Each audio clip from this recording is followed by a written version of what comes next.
In this video today, I'm going to give you an example of what's called an extinction burst. So this is a cue that triggers the recurrence of the behaviour that people have around pain, and it's a really common phenomenon that you see on your recovery from chronic pain. So if you're interested in learning a little bit more about this and seeing a clinical example of it, then watch the video.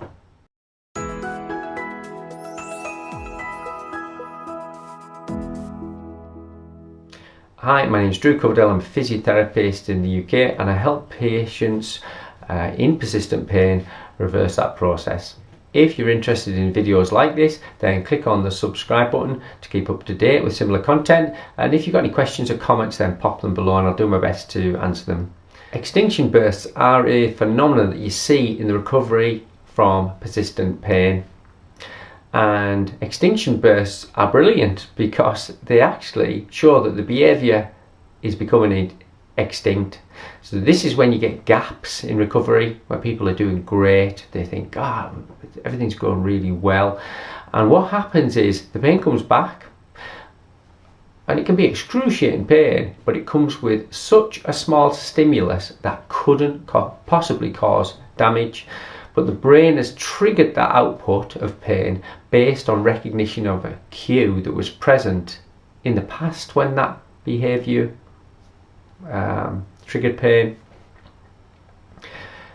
Think of a rat getting food in an experiment. Not pleasant experiments, those animal experiments, but this is where they learned the procedure. A rat gets food on tapping a lever. And every time it taps the lever, it gets the food, taps the lever, gets the food.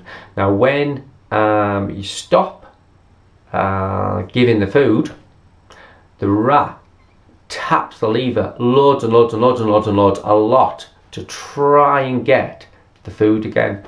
And the brain works the same way. The primitive brain's where the pain sits, and when it hasn't had the same behaviours on the same reward, if you like, in the presence of certain cues, you press the lever, you're not getting the food, well, you bend over and you're not anticipating fear. The brain's not getting fear, it's not getting its chemical feedback reward that's a habit. And so when you help people with persistent pain, you're changing their habits. Surprise, surprise, there's a book in there somewhere, The Pain Habit. And you're changing their habits, you're changing their perceptions, and that includes movements and thoughts and how they breathe. So this lady was had knee pain, running. She couldn't run for ages and ages and ages, years. She hadn't run for 3 or 4 years, I think, and started to recover from it. The pain was disappearing, and so she felt happy with that. Felt happy with it. Now the pain came back not on running.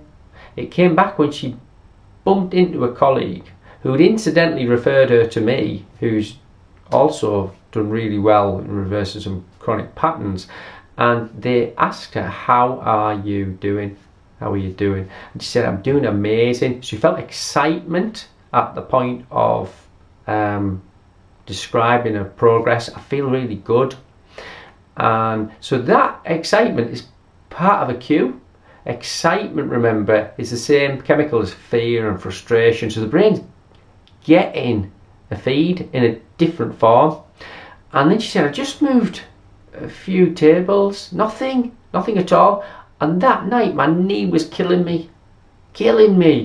She dropped into the old behaviours of, it's back, and put the ice on, and a cascade of automatic responses. And the next morning she said it's gone. And I said, that's amazing that you've experienced it, because now you can see how the brain works. It wants to take you back to that very familiar place that always felt safe, even though it's painful consciously. From an unconscious perspective, it's familiarity, and we all just love familiarity. We love bad habits.